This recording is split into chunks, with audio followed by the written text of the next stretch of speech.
Черговий удар з повітря по Києву і чергові руйнування мирної інфраструктури. В обідню пору один зі спальних районів Києва здригнувся від сильного вибуху. Сюди прилетів черговий подарунок від братнього народу. Волна пошла, такой сумасшедший взрыв. И такой взрыв был, что аж дом задрожал. И тут вот это, у меня стекла вылетают. Ну, знаете, это межпроемная дверь полностью разлетелась. Я могу принести дверь показать. Ворожий боєприпас влучив буквально за кілька метрів від одного з під'їздів будинку. На місці вибуху вище за людський зріст величезна воронка. Автомобілі, припарковані поруч, знищені вщент, а сам будинок зазнав значних руйнувань. На місці побачили, що є вибух, є наслідки техногенного характеру, вибухового характеру, які одразу очевидно було, що треба надавати людям допомогу. Одразу були пройдені всі під'їзди будинків, людей, яких заблокувало вибуховою хвилею, всіх було евакуйовано. І спільно зараз з представниками Міністерства надзвичайних ситуацій проводиться гасіння пожежі, яка відбулася, а також ліквідація наслідків вибуху. Окремо поліція Святошина буде забезпечувати охорону публічного порядку аж до того часу, щоб не з'явилися мародери. І коли вже мине небезпека, громадяни могли забрати свої речі в тих будинків, які вже не придатні для подальшого проживання. За попередньою інформацією, внаслідок цього удару 4 людей поранено. Скриваємо двері. Може, там є пострадавші. Ніхто не викликається. Треба подивитися, перевірити. Поряд з місцем удару – дитячий майданчик, школа, дитсадок. Очільник Києва Віталій Кличко, який прибув на місце події, впевнений, що у ніякі військові об'єкти ворог не цілив, а свідомо завдавав удару по мирній інфраструктурі. Ще один приклад, як російська пропаганда розказує, що дії ведуться виключно проти української армії, що цивільне населення в захисті.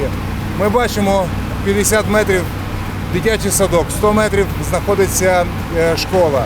Цей квартал – це житлові будинки, тут знаходяться і живуть цивільні люди. І мета, насправді, знищення українців. Попри те, що Київ за час воєнних дій залишила велика кількість мешканців, більшість жителів столиці все ж лишаються тут. Люди не хочуть їхати і не розуміють, чому змушені кидати рідний дім і рідне місто, де мирно жили і працювали, вкладаючи усі сили в добробут своїх рідних, свого міста і своєї країни.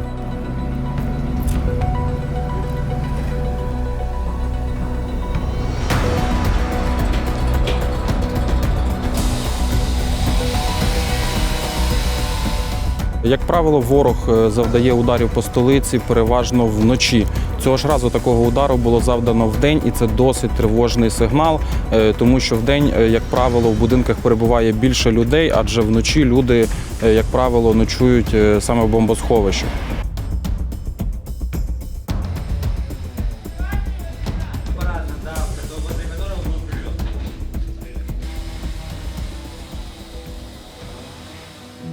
Я дремала, лежала.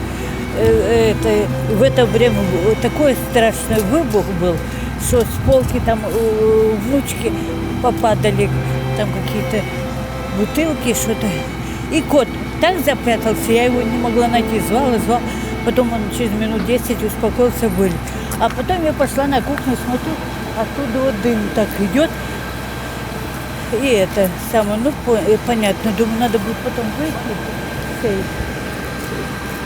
Нет, с той стороны, так из этого дома, такая глыба дыма шла, пыли. А ви на якому поверсі? Я на 7-му. Ви самі були з котом вдома? Ваші всі виїхали? Выехали мы уже в Германию.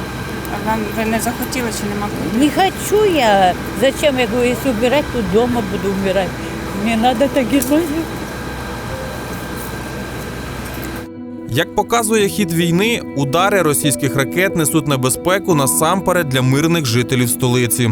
Але ми знаємо точно, що скоро ворогу доведеться сповна відповісти за кожне забране життя, за кожний зруйнований будинок і за кожну сльозу українських дітей і жінок.